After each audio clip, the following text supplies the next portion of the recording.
नमस्कार teaching line को आपण मानक स्वागत।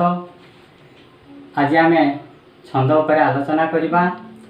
यह पूर्वर आर दुईटी अध्याय रे प्रथम और द्वितीय अध्याय रे पार्ट 1 पार्ट 2 रे किछि छंदर विस्तृत आलोचना कर सारी तार लक्षण संपर्क में आम बुझे दीचु।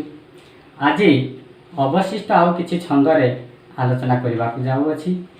प्रथमे मु मधुसूदन रामकर जन्मभूमि गोटे पद को आवृत्ति करुँची। तापरे से पद उपरे जहाँ सबू तार लक्षण अच्छी से लक्षण को लेखिकी भल भाव बुझे दि। तु ही मा जन्म भूमि पवित्र भारत भूमि तहरी संतान आंभे अटु सरवे तर श्री चरण सेवा पाई मन प्राण देवा गाइबा तोहर नाम आनंद रवे तो आनंदे हईबा सुखी कांदीबा दुखरे तोर हईन दुखी। वर्तमान से छंदटी को लेखुअछि।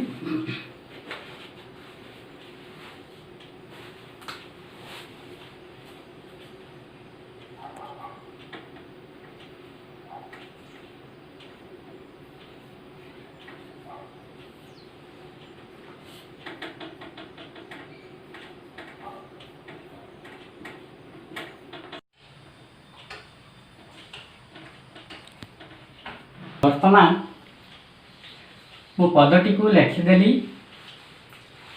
ए पदटीर आमर प्रथम काम है जे केतोटी पाद अच्छी आगे से पाद गुड़ी को चिन्हवा दरकार।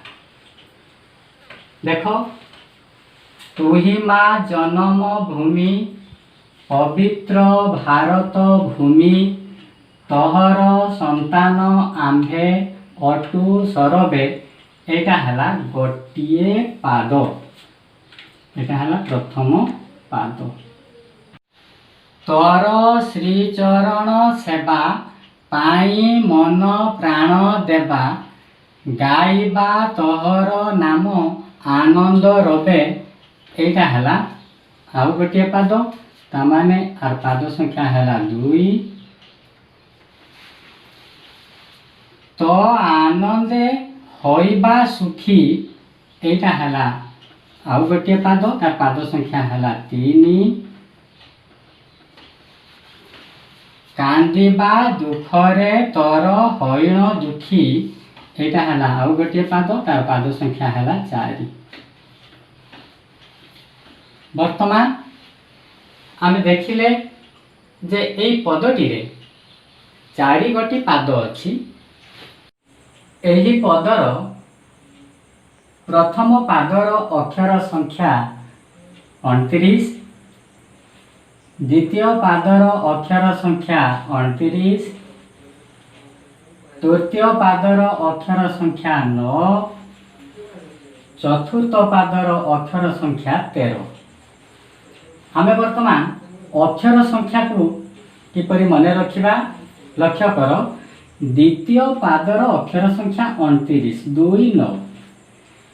आमे ए द्वितीय पादर 2 रखिले तृतीय पाद को 9 नहीं आसिले।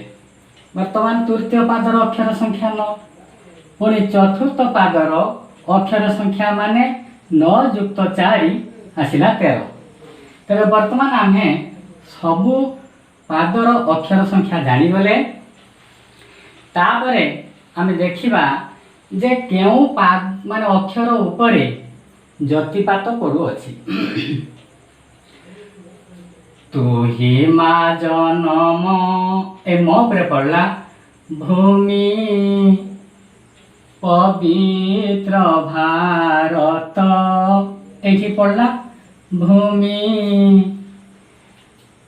ତୋର ସନ୍ତାନ ଆମ୍ଭେ ଅଟୁ ସରବେ।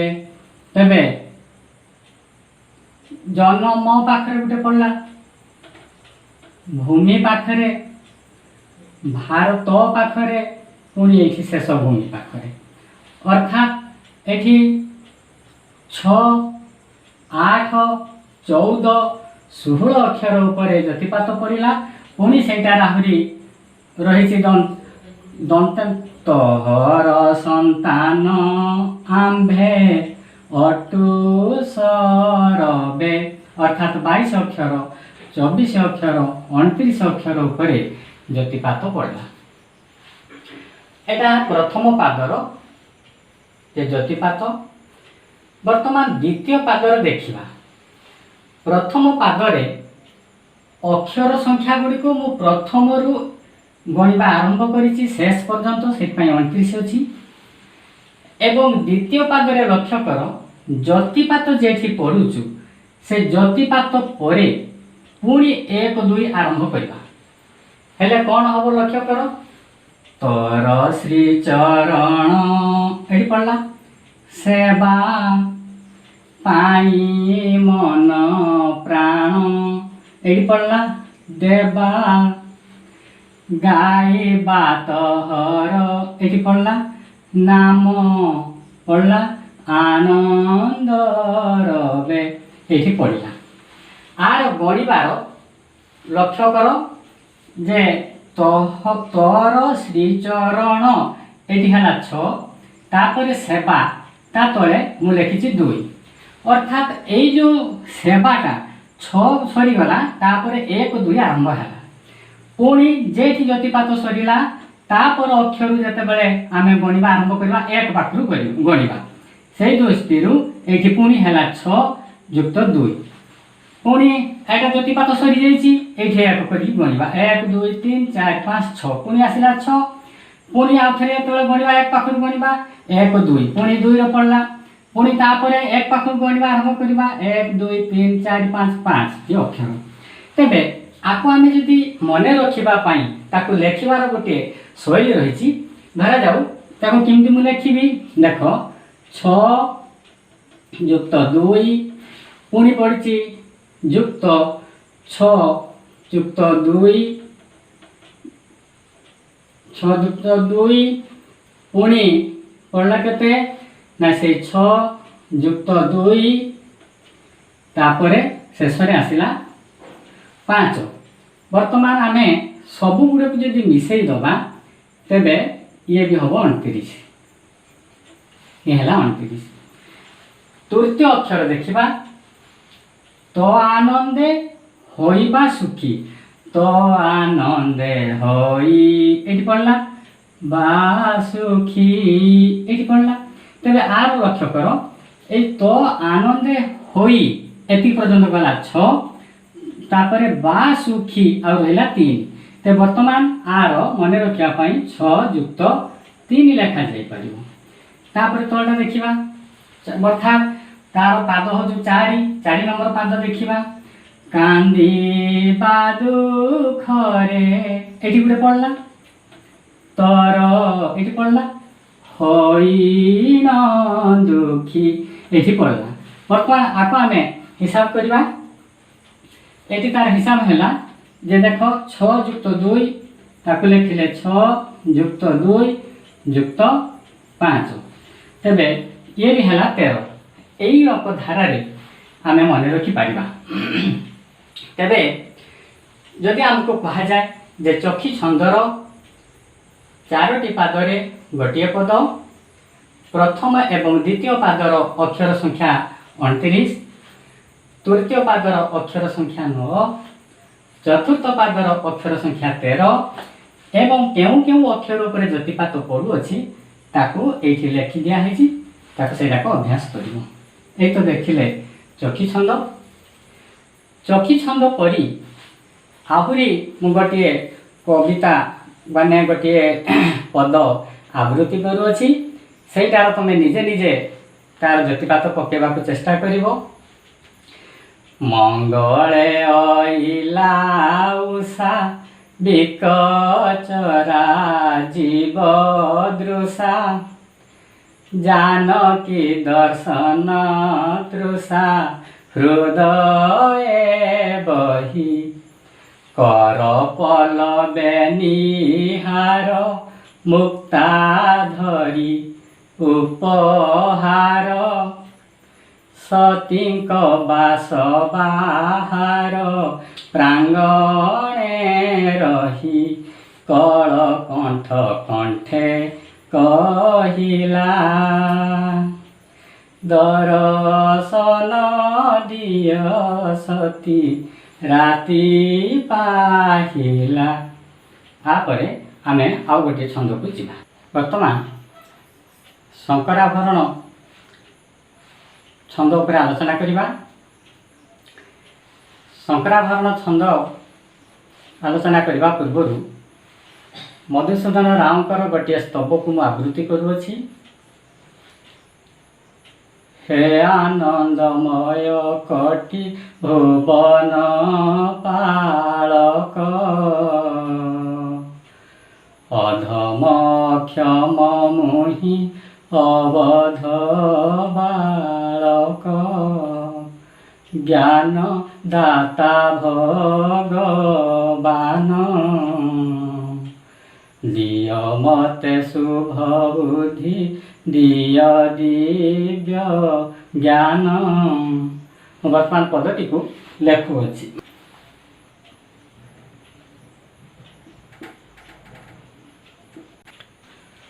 वर्तमान पदटी को मु लिखिदेली।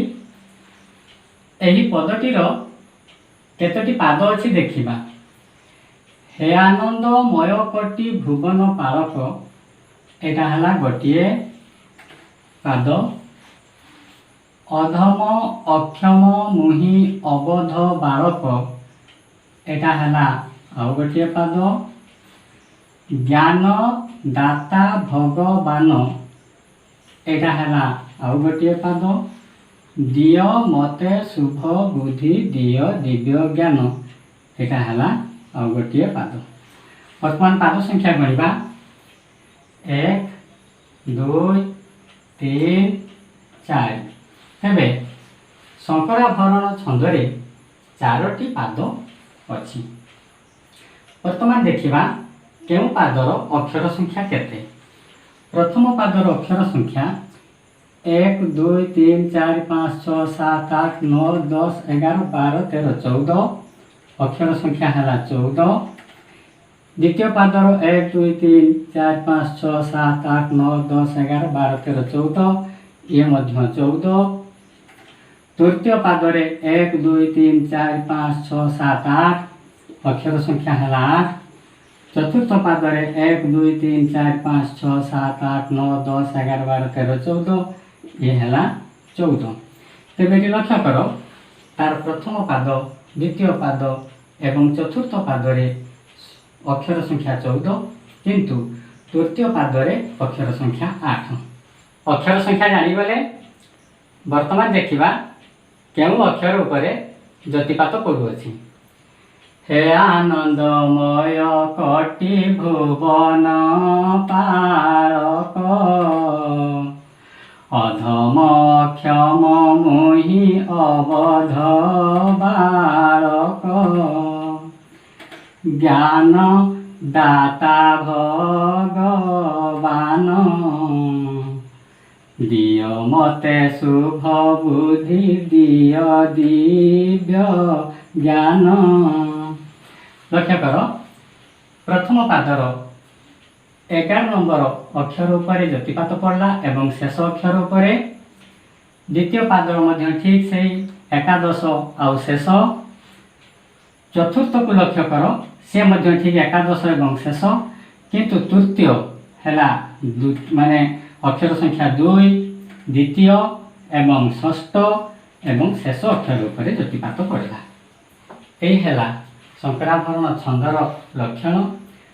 आमको प्रश्न आसीपारे जे शंकराभरण छंदर केतोटी पादरे गोटिए पद हुए एवं शंकराभरण छंदर प्रथम पादर अक्षर संख्या केते, द्वितीय पादर अक्षर संख्या केते, तृतीय पादर अक्षर संख्या केते, चतुर्थ पादर अक्षर संख्या केते एवं प्रथम द्वितीय चतुर्थ पादर केउं केउं अक्षर उपरे ज्योतिपात पड़े एवं तृतीय पादर केउं केउं अक्षर उपरे ज्योतिपात पड़े। आपरे देखिबा आमे आउ गोटे छंद आलोचना करिबा। एहा दांडीवृत्त बा छंद। एही पद्धति को बलराम दासंक दांडी रामायण रु मु गाउछि। एथु अनंतरे ग पार्वती देवी शुण, माल्यवंते पर्वते रहिले रघुराण। एथिरे दुईटी पाद अछि। प्रथम पाद है एथु अनंतरे ग पार्वती देवी शुण, एटा है प्रथम पाद। द्वितीय पाद है माल्यवंत पर्वते रहिले रघुराण, एटा है द्वितीय पाद। किंतु एई पादर अक्षर संख्या सब बेले समान न थाए। सेथि पई गायक निज सुविधा अनुसार गान करि परिबो। तार कौनसी अक्षर उपरे ज्योतिपात निर्दिष्ट सेपरि नाही। सेहीपरि आहुरी शारदा दासंकर महाभारत बा चैतन्य दासंकर विष्णुगर्भ पुराण पद्य सब लेखाही। सेगुड़िक गायक निजर सुविधा अनुसार स्वर लंबे ज्योतिपात पकई से गाई पारिबो। किंतु सेगुड़िक सबू दुईटी लेखा पादरे गोटे लेखा पद होइछि। आज तो आमे छंद उपरे आलोचना सब करिले। आमर छंद आपन को किपरि लागिला? जदि भल लागि थाए तेबे आपण सब्सक्राइब करिवे, लाइक करिवे, शेयर करिवे, कमेंट करिवे। आउ आपण एते समय धरि आम छंद देखिथिबारु आपन को धन्यवाद।